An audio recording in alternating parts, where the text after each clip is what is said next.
In today's video, I'm going to teach you how to set up Odoo Documents. To get started, open your Odoo website and sign into your account.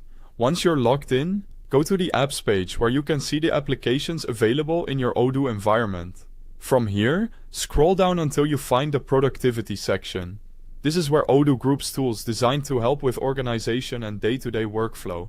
Under productivity, click on Documents to open the Documents application.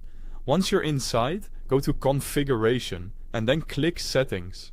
This is where you can adjust the core behavior of the Documents app before you start using it. First, locate the setting called Deletion Delay, measured in days. Enter the number of days you want deleted documents to remain in the trash before they are permanently removed. This is helpful if you want a recovery window in case something gets deleted by mistake. After that, move to the File Centralization section. Here, choose the applications whose files you want to be automatically organized in Documents. This makes it easier to manage files from different parts of Odoo in one central place.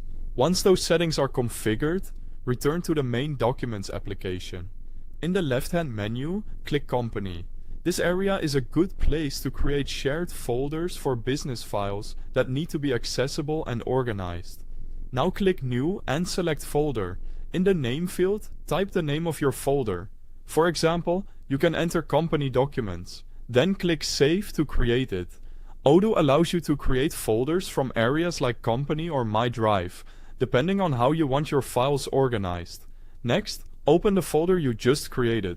Click New again, then choose Upload. Select the file you want to add from your computer and upload it into the folder. Once the document appears, select it, open Info and Tags, and add a tag.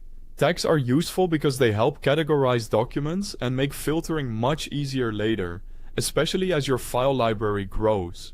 Finally, take a moment to review everything you've set up. Check your configured settings, confirm the folder was created successfully, make sure the uploaded document is in place, and verify that the tag has been added properly. At this point, Odoo Documents is fully set up with a document folder and an uploaded file ready to manage. Thanks for watching.